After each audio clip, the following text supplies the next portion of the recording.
Time to have a look through the newspapers this morning with Olympic gold medalist Peter Wilson. I can say that with a smile because I've just been handling the medal. And Claire Emes from Ipsos, MORI, who hasn't got a medal.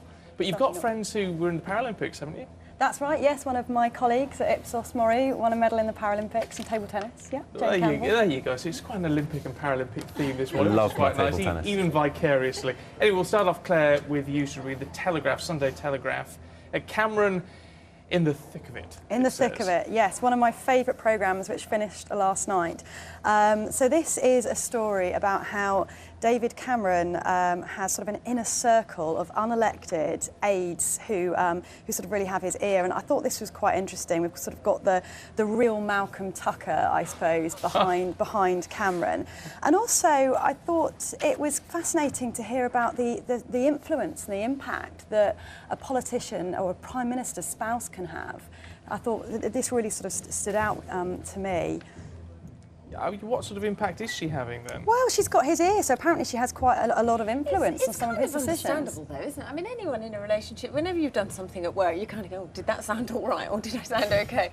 You know, and it says here that, you know, she isn't very political, but she sees things like a normal person, which is, you know, pretty much what you need as well. Sometimes if you've done something, you want someone to flag, like, oh, that didn't quite sound right. Somebody who grounds you, I suppose. But I don't really think it's what Cameron needed at the moment. I mean, his party is not particularly popular, less popular than Labour. Obviously, they've got Labour's got a 10-point lead at the moment. Although Cameron is still seen as the most popular party leader. So nice guy. Well, met him afterwards. Yeah, he was a lovely guy. Yeah, but saying that, to be fair, he is only going to say nice things to you when you're representing your country. And, fair enough. And he has a gun. And I have a gun. Yeah. Yeah, that does help. That is a point. Peter, we'll move to the Sunday Times. The green claims of some wood burners coming under fire. Yeah, it's quite an interesting one actually, I think, because of course it's always been promoted that burning wood has been sort of carbon neutral, but in fact they've never looked into the process of getting it into your fire. And of course they're also promoting pellets, not logs, which isn't quite so sustainable. So what they've said here is the Searchinger has found that the DECC had failed to include the energy used or emissions generated by harvesting, drying and transporting the wood. So it's a bit of an odd one, really. It takes a hell of a long time to grow a tree and only a matter of minutes to burn one. And of course the process with which it gets there is actually not that sustainable. So being completely natural, if you like, is not always the best way forward, or perhaps not as green as we thought it was. No. Jamie's chickens are coming home to roost. We always like a Jamie Oliver story, Claire. Yes, well, I was one of the people who was sort of inspired by Jamie Oliver and Hugh Furley-Whittingstall to start buying organic. And I'm quite disappointed to hear that the Jamie Oliver's new deliciously inspired range at Boots apparently includes meat which has been intensively farmed, animals there's 15 per metre squared, and I think it's really disappointing. Apparently, according to Boots, they do say that it meets Freedom Food standards, but there are quite a few Jamie Oliver fans out there who feel like they've been let down. Yeah, you sort of like to think of everything roaming free, don't you, as far as that goes. If it ticks all the boxes, it's enough for the labels, I guess. The People.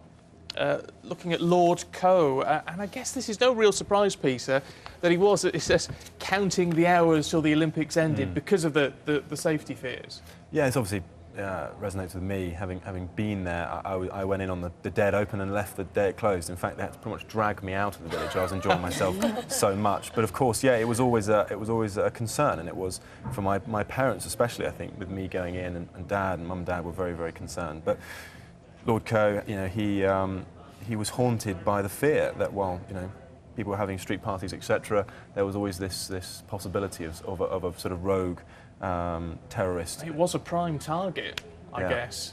But I mean, the security was fantastic. So I felt it was a bit like Jurassic Park. The walls were so huge, and the security was intense, and it was wonderful. Having the army there as well as G4S was. The army were incredible there, weren't they? Yeah. And smile on their face very at nice. the...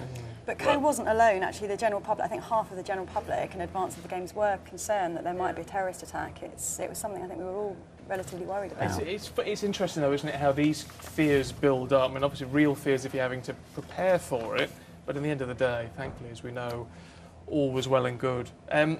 Ghosts in the Sunday Times. I love this ghost figure they've used because it's very sort of Ghostbusters, isn't it? Yeah, Casper, isn't it? I couldn't resist this with Halloween coming up. A quarter of British adults claim to have experienced a ghost, including Sting, Ian McKellen and Simon Cowell. And actually this is up quite a lot since the 1950s when only 7% of us say we'd experienced ghosts. Right. Britain's meant to be the most haunted nation on earth. Yeah, and the recession is good for ghosts apparently. When we're all feeling a bit down, apparently we're more likely to see ghosts. Because they can tap into us. I love channel that. us. Good for ghosts. Yeah, it's interesting, isn't it? I'm sort of not too cynical, if that's fair to say, but I've never Have seen you seen one? No. But I mean, wouldn't dismiss it out of hand, but I'm not entirely sure. Let's finish off, Peter, if we can, about GCSEs, and I say that only because, rather unfairly, you are, I guess, the youngest of us all, though it's still a few years since you sat your GCSEs. Yeah, an but interesting parents one. are sitting the exams as well. I know, yeah. It's quite an odd one, really. The Chartered Academy in Portsmouth are now offering classes to parents in GCSE English and Maths. 12 of them took it up. They got better GCSEs than I did, and more of them. So it's rather an embarrassing one. They did, however, get an E. I got an E.